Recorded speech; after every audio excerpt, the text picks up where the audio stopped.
커피 향이 좋다라고 할 때 이 매니어들 입장에서는, 전문가 입장에서는 몇 가지 향이 있다고 그럽니다. 커피 원두 봉지를 뜯었을 때, 또 분쇄할 때 향이 있고요. 뜨거운 물을 붓고 내릴 때 향이 또 다르죠. 그러니까 분쇄기에서 갈 때 나는 향을 프레그런스라 그러고, 내릴 때 나는 향을 아로마라고 그러고요. 입에 대고 마실 때 나는 향을 노즈라 그러고, 다 마시고 나서 나는 향도 있어요. 애프터 테이스트. 아이고, 뭐 커피 향이 그냥 좋으면 좋은 거지 뭐 그렇게 복잡하냐 하지만, 생각해 보면 사람도 비슷한 것 같아요. 여러분, 커피 봉지를 뜯었을 때처럼 처음 보았을 때의 느낌 있고, 한참 대화하거나 혹은 함께 일해보고 혹은 함께 여행해 보았을 때의 향기가 있는 사람이 있습니다. 혹은 한참 만났다가 헤어지고 나서도 그 잔향이 있는, 그죠? 우리 찬송가에도 주의 향기 머무소서, 우리가 잔향, 그 느낌에, 어떤 사람의 느낌에 머무를 때가 있습니다. 그런 느낌이 어떻다, 사람의 느낌을 말로 표현할 수 있기는 하지만 말의 표현은 언제나 부족합니다. 저도 커피를 좋아하지만 뭐 체리향, 딸기향, 뭐 묵직한 바디감 등등으로 설명하는 것 그렇게 와닿지는 않아요. 그려지지는 않습니다. 음악에 대한 표현도 마찬가지입니다. 약간 도움은 되지만 말은 언제나 부족합니다. 모든 말은 결핍이다. 자신이 표현하고 싶어하는 것을 다 담지 못한다. 또 모든 말은 과잉이다. 내가 전하지 않았으면 했던 것도 전하게 된다. 그러니까 여러분, 한참 말해놓고 내 말은 그게 아니고 또 이렇게 수정해야 될 때가 많지 않습니까? 이 사람이 언제나 말의 부족함을 느끼는데, 사람이 사람에 대해서 말해도 우리의 언어가 부족하구나 느낀다면 하나님에 대해서 말하는 것은 더욱 그렇겠죠. 하나님의 선하심, 인자하심, 높고 위대하심, 우리의 짧은 지식으로 다 알 수도 없거니와 내가 알게 된 그 조그만 부분도요, 말로 표현하기는 힘든 거예요. 이 설교자의 답답함이 여기 있습니다. 그래서 저는 이 말씀이 참 좋습니다. 너희는 여호와의 선하심을 뭐라고요? 맛보아 알지어다. 여러분, 사과를 한 번도 안 먹어본 사람 앞에서 사과의 맛을 설명하는 게 가능할까요? 처음 보는 과일을 앞에 놓고요, 이게 무슨 말일까 한참 설명하다가 그냥 먹어봐 하는 대목, 그죠? 우리 서로 받은 그 기쁨 알 사람이 없도다. 이게 몰라야 된다는 말이 아니고, 정말 내가 직접 만나서 사귀어 보아야 알 수 있는 면이 있다라고 하는 거예요. 세계적인 발레리나가 열심히 춤을 추었습니다. 사람들이 막 넋을 잃고 바라보고요, 감동하고 박수 소리가 하늘을 찌릅니다. 마치고 나서 기자가 물어봅니다. 선생님, 방금 추신 춤의 의미를 설명해 주실 수 있겠습니까? 이분이 이렇게 대답하는 거예요. 제가 그거를 말로 할 수 있다면 춤을 출 필요가 있겠습니까? 여행도 그렇습니다. 어디가 좋다더라 말로 전할 수 있을 것 같으면 갈 필요 없잖아요. 그죠? 가봐야 아는 거예요. 맛보아야 아는 거예요. 하나님에 대해서 우리가 들어서 알 수 있고 보아서 알 수 있지만 정말 이 맛보아 알지어다. 다윗은 인생의 많은 경험을 통하여 하나님을 알아간 사람입니다. 그래서 사람들에게 말합니다. 우리 9절 10절 함께 읽습니다. 너희 성도들아 여호와를 경외하라. 그를 경외하는 자에게는 부족함이 없도다. 젊은 사자는 궁핍하여 줄일지라도 여호와를 찾는 자는 모든 좋은 것에 부족함이 없으리로다. 아멘. 예, 부족함이 없다라는 말이 두 번이나 반복되잖아요. 그죠? 뭐가 생각납니까? 여호와는 나의 목자시니 내가 부족함이 없으리로다. 그렇죠? 이게 다윗의 철저하게 자신의 경험에서 나온 말인 걸 우리가 알 수 있습니다. 어떤 경험일까요? 실로 내가 내 영혼으로 고요하고 편하게 하기를 젖된 아이가 그의 어머니 품에 있음 같게 하였나니 내 영혼이 젖된 아이와 같도다. 여러분, 이런 시의 표현들은요, 너무 생생해서 경험하지 않고는 나올 수 없는 표현이에요. 그렇죠? 이 어린아이의 순진한 입맛, 그러니까 어린아이가 젖을 사모하고 엄마가 젖을 주면 만족하는 그거, 여러분 어떻습니까? 밥 한 그릇 맛있게 잘 드시면 만족하십니까? 아니잖아요. 우리는 뭐 다른 게 뭐 많잖아요. 어린아이처럼 만족한다는 게 뭔가. 여러분, 모든 아기는 이삭이다 그랬는데 아이들은 작은 것에 만족합니다. 그러니까 웃을 수 있고요. 남을 웃게도 할 수 있는 거예요. 우리는 그런 입맛을 잃어버렸습니다. 여러분, 호모사피엔스라는 말이 사피엔스 생각한다 이런 말인데요. 사실은 이 사페레라는 말이 맛본다는 거예요. 맛본다. 맛보면서 생각하는 거예요. 여러분, 그래서 이 맛을 본다는 것은 먹는 것과 다르게 인간이 굉장히 주체적인 행동입니다. 먹는 것은 주는 대로 먹잖아요. 그렇죠? 맛본다는 것은 내가 이걸 먹을까 말까 어떨까 생각하는 인간의 굉장히 중요한 지혜와 분별력이 거기에 담겨 있다는 거죠. 우리가 참고 견디는 것이 필요하지만 한계가 있습니다. 막 초콜릿 엄청 좋아하는 단 음식 좋아하는 사람이 다이어트 하려고 참다가 식욕이 어느 정도 폭발해 버리는 것처럼요. 혹은 이 생태계를 보호하자는 것이 남의 잘못을 지적하는 율법주의가 될 수 있습니다. 그래서 답은 뭔가 하면요, 우리가 인조이하는 거예요. 즐길 수 있는 거예요. 건강한 음식을 즐기는 입맛. 그렇죠. 그 입맛이 바뀌면 건강해질 수 있는 겁니다. 그게 향유입니다. 그래서 향유라 그러면 우리가 딱 떠오르는 게 쾌락, 사치 이런 말이 떠오르는데, 여러분, 철학의 역사에서 쾌락주의 철학으로 유명한 사람 아십니까? 에피큐로스. 그죠? 쾌락 이야기를 많이 했습니다. 먹고 마시는 즐거움이 정말 중요하다. 아주 강조했습니다. 저도 에피쿠로스 철학 전체는 동의하지 않습니다만은 배울 점이 있어요. 에피쿠로스가 쾌락주의더라 그랬는데 그의 식탁은 어땠을까요? 이런 말을 했습니다. 빵과 물만 있어도 신이 부럽지 않다. 실제로 에피쿠로스는 굉장히 소박한 식탁을 평생 유지했었습니다. 식탁은 에피쿠로스처럼이라는 책이 있어요. 음식에 대한 책인데, 본래 인간은 자연 상태에서는요, 이게 먹고 싶은 것을 먹고 그게 건강한 거라는 거죠. 에너지가 필요할 때 탄수화물을 찾고, 그죠? 신게 먹고 싶으면요, 신거를 먹는 비타민 C가 필요하다는 거죠.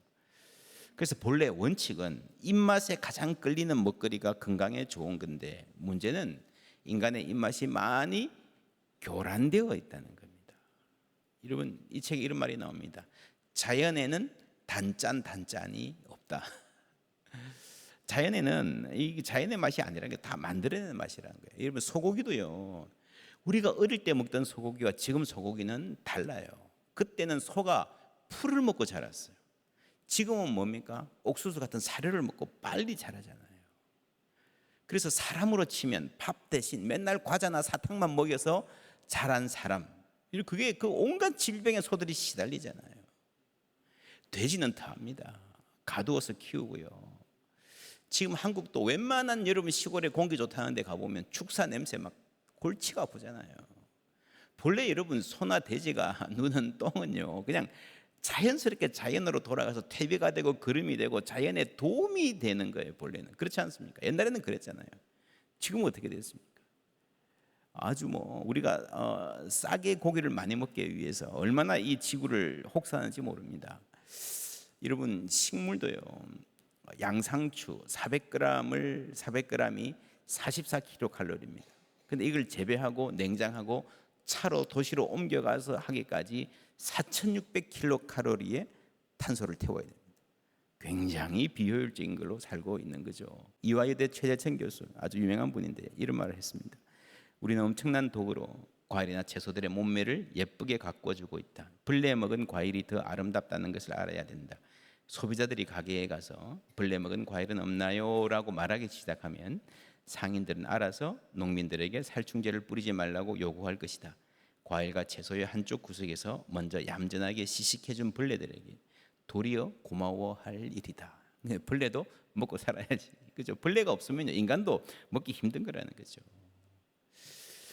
여러분, 물론 이렇게 해서 전체 유통망을 바꿀 수 있을지는 모르겠습니다만은 혹은 농약 안 쓰고 정직하게 재배한 농부들 찾아서 일부러 사 먹고 하는 노력들도 굉장히 중요한 것 같아요.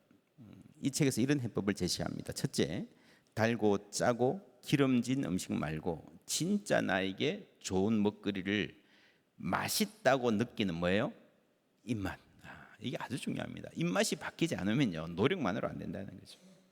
둘째, 식사 시간을 좋은 사람과 정을 나누는 따뜻한 분위기로 채운다면, 음식에 예의를 갖추며 제대로 상을 차리고 천천히 먹는다면, 한때 생명이었을 모든 먹거리에 감사한 마음을 갖는다면, 육식 아예 하지 말자는 말이 아니라 좀 줄이기도 하고 태도를 바꾸자. 그러면 좋은 삶을 누릴 뿐더러 탐욕과 다툼으로 가득한 우리의 문명도 평화롭고 따뜻해질 것이다. 사회 문제, 생태계 파괴의 문제가 함께 다 연결되어 있다는 거죠. 이 전체에서 첫 번째가 뭡니까? 내 입맛이 바뀌어야 됩니다. 입맛, 내가 뭘 좋아하는가, 그 경향 자체가 성향이 바뀌어야 됩니다. 여러분 이런 말 아시죠? 러너스 하이. 운동하라 그러면 싫지만 좀 해보면, 습관이 되면요, 운동하는 맛이 있다는 거예요. 너무 기쁜 엔돌핀이 분비돼 가지고요. 그래서 그 다음에는 이 맛을 알고 나면 운동하지 마라 그래도 하는 거예요. 운동하지 마라는 게 더 힘들다는 거죠. 헬퍼스 하이라는 말도 있습니다. 이것도 의학 용어예요. 여러분, 남들을 돕고 봉사하다 보면 느끼는 기쁨이 있다는 겁니다. 저는 이런 말도 만들어 봤습니다. 러너스 하이. 그렇죠? 배우는 거, 즐거움. 사람이 뭔가를 배울 때의 기쁜 맛, 그거를 어릴 때부터 우리가 너무 막 공부해서 진절머리 났는데, 모든 사람은 기본적으로 배우는 걸 기뻐하게 돼 있어요. 10절 말씀 이렇게 나옵니다. 함께 읽습니다. 젊은 사자는 궁핍하여 줄일지라도 여호와를 찾는 자는 모든 좋은 것에 부족함이 없으리로다. 그렇게 경쟁 사회에서 앞서 나가가지고 최고 높이 올라가면 뭐 하겠습니까? 이 젊은 사자는 밀림의 이야기도 하지만 사실 이게 사람의 이야기예요. 그렇지 않습니까? 사람을 비유했는 거예요. 능력 있는 사람, 슈퍼 파워, 엘리트 중에 엘리트, 연봉 높은 사람. 기분 나쁘면요, 뭐 으르렁거리고 여기 그만두어도 뭐 어디 가도 갈 데가 있는 사람, 그렇죠? 뭐 취직하려고 전전긍긍하는 사람이 아니라, 그러니까 젊은 사자가 초원에 많은 동물들이 다 그냥 내 먹거리야, 뭐 그냥 떵떵거리고 살아. 그렇게 자신만만한 사람도요, 살다 보면요 굶주릴 때가 있다는 거예요. 이것은 다윗 자신의 이야기입니다. 다윗도 잘 나갔잖아요. 사람들이 다 다윗에 대한 노래를 지어 불렀습니다. 그런데 어느 날 역적으로 몰리고 도망자가 되었습니다. 제사장이 줄 게 없어가지고 성진의 떡을 내어줬는데 그것 때문에 많은 사람이 죽는, 여러분 얼마나 무시무시한 상황입니까? 그래서 결국 적국에 도망을 가죠. 21장 11절에 보면요, 아기스의 신하들이 아기스에게 말하되 이는 그 땅의 왕 다윗이 아니니까 무리가 춤추며 이 사람의 일을 노래하여 이르되 사울이 죽은 자는 천천히요 다윗은 만만이로다 하지 아니하였나이까 한지라. 그렇죠. 이 사람이 얼마나 위험한 사람인지 대단한 사람인지 살려두면 안 됩니다. 다 알고 있는 거예요. 얼마나 인기가 좋은지 적국에서도 능력 있는 사람인지 다 알고 있는 거예요. 젊은 사자 아닙니까? 12절부터 함께 읽습니다. 가드왕 아기스를 심히 두려워하여 그들 앞에서 그의 행동을 변하여 미친 채 하고 대문짝에 그적거리며 침을 수염에 흘리매 아기스가 그의 신하에게 이르되 너희도 보거니와 이 사람이 미치광이로다. 어찌하여 그를 내게로 데려왔느냐? 내게 미치광이가 부족하여서 너희가 이 자를 데려다가 내 앞에서 미친 짓을 하게 하느냐? 이 자가 어찌 내 집에 들어오겠느냐 하니라. 여러분 살아남으려고 멀쩡한 사람이, 그냥 멀쩡한 사람이 아니라 나라 최고의 영웅이에요. 적국에 가가지고 미친 척을 하고 이렇게 산다는 게 여러분 얼마나 비참하겠습니까? 내가 이렇게 해서 살아야 되냐 할 것 같지 않습니까? 이 시편 34편이 이때 지은 시입니다. 여러분 놀라워요. 그런데 이렇게 자기 삶이 비참해졌을 때도 다윗은 말합니다. 너희는 여호와의 선하심을 맛보아 알지어다. 여러분 하나님의 선하심을 아는 사람은요 그 모든 삶의 열등감, 위축감, 실패감을 이기는 힘이 있는 줄 믿습니다. 빌립보서 4장 12절 13절 함께 읽습니다. 나는 비천에 처할 줄도 알고 풍부에 처할 줄도 알아. 모든 일 곧 배부름과 배고픔과 풍부와 궁핍에도 처할 줄 아는 일체의 비결을 배웠노라. 내게 능력 주시는 자 안에서 내가 모든 것을 할 수 있느니라. 내게 능력 주시는 자 안에 여러분 있으면요, 어려운 일 생기지 않을 거라는 말 아니죠. 모든 일이 다 잘 되기만 할 거라는 말은 아니죠. 배고픈 날, 궁핍한 날도 있다는 거예요. 무시당하는 날도 있고 눈물 흘리는 날, 캄캄한 날도 있다는 겁니다. 젊은 사자도 죽일 수 있다는 거예요. 그러나 그런 날에도 다윗은 여전히 다윗입니다. 왜요? 하나님이 여전히 하나님이시기 때문이에요. 나는 누구인가? 하나님이 살아계시는 한, 나는 하나님의 사랑받는 존재이다. 나는 피하고 도망가야 되는데 내가 아기스에게 피하는 게 아니라 여호와께 피한다는 겁니다. 우리는 누구나 언제나 이 피해야 할 때가 있습니다. 지난 주일에 아브라함 링컨 유모의 사람이라 그랬는데요, 어려움 많이 당했습니다. 근데 링컨이 쓰던 성경을 보면 가장 많이 읽었던 부분이 시편 34편, 이 시편이래요. 그 중에서도 4절 함께 읽습니다. 내가 여호와께 간구하매 내게 응답하시고 내 모든 두려움에서 나를 건지셨도다. 아멘. 사람들 앞에서 그렇게 담대했고 나라를 이끌던, 가장 위기의 나라를 이끌었던 그 링컨도요, 개인적으로 하나님 앞에 두려움에서 나를 건지셨도다. 내가 여호와께 간구하매, 여호와께 간구하매. 여러분, 이게 기도의 능력인 줄 믿습니다. 여호와께 간구한 이 사람을 두려움에서 건지실 뿐 아니라 하나님의 선하심을 맛보아 알게 하는 거예요. 그래서 삶에서 승리하게 하는 겁니다. 여러분, 찬송을 들을 때 그럴 때가 있습니다. 이거는 그냥 쓰려고 쓴 게 아니라 자신의 경험으로, 그죠? 맛보아 안 사람의 고백이구나. 그래서 여러분, 이 찬송을 통해서 하나님 알아가는 게 정말 중요한 겁니다. 우리 서로 받은 그 기쁨 알 사람이 없도다. 그래서 내 기도하는 그 시간, 그때가 가장 즐겁다. 우리 모두 맛보아 알게 되기를 축복합니다. 그게 힘입니다. 사람들이 한때, 저도 어릴 때 그런 말을 참 많이 들었습니다. 사람들이 힘드니까 야, 사람 보고 교회 다니지 말고 하나님 보고 다녀라. 여러분, 그게 반쯤은 맞는 말이지만 사실은 틀린 말이에요. 여러분, 하나님만 보고 다니려면 교회를 왜 옵니까? 그죠? 교회 오면 사람이 함께 있는 거예요. 그 커뮤니티를 하나님이 축복하고 사람을 통해서 우리에게 은총 주시고 복 주시는 줄 믿습니다. 그게 우리가 은총의 통로라는 말이죠. 물론 여러분, 사람과 함께 하는 것은 골치 아픕니다. 혼자 하는 게 편할 때가 있습니다. 귀찮을 때가 있어요, 함께 하는 것이. 그래서 요즘 유행하는 게 혼밥, 그렇죠? 또 뭐 있습니까? 혼술, 또 뭐 있죠? 혼영, 혼자 영화 보는 거. 혼공, 혼자 공연 보러 가는 거. 또 뭐 혼쇼, 쇼핑, 혼캠, 혼자 캠핑 가는 거, 뭐 끝도 없습니다. 이제 혼자 하는 거 괜찮아요. 그런데 여러분, 사람이 그것만으로는 안 됩니다. 그래서 요즘에 유튜브에 뭐가 있는가 하면요, 꽤 많습니다. 혼자서 공부하는 걸 유튜브에 중계하는 거예요. 여러분 아세요? 아무것도 없어요. 그냥 혼자서 앉아서 공부하는 거를 유튜브에 중계하는데 그게 조회수가 굉장히 많아요. 그래서 젊은 아이들이 공부하면서 이렇게 누군가 공부하는 걸 틀어놓고 공부하는 거예요. 무슨 말이겠습니까? 다른 사람 귀찮기는 하지만 혼자 있는 것도 외롭고 힘들다는 거죠.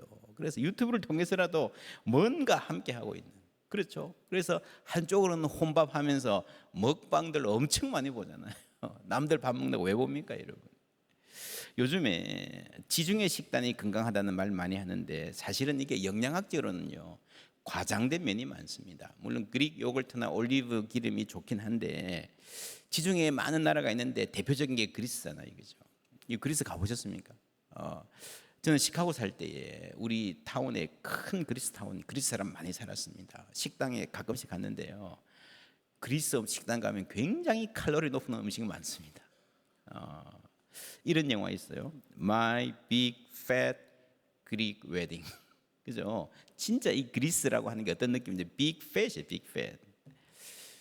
그래서 이 본래 이 메디테레이니안이라고 하는 거는요, 음식 이야기가 아니고 라이프 스타일 이야기입니다. 이 영화 참 재밌는 영화인데, 앵글로 섹슨 미국인, 전형적인 미국인들의 아주 개인적인 라이프 스타일과 함께 살아가는 이 지중해성 라이프 스타일을 대비하는 거예요. 이게 지중해 식단이라는 말이 처음 나온 게 1959년입니다. 이런 책이 나왔어요. How to eat well and stay well.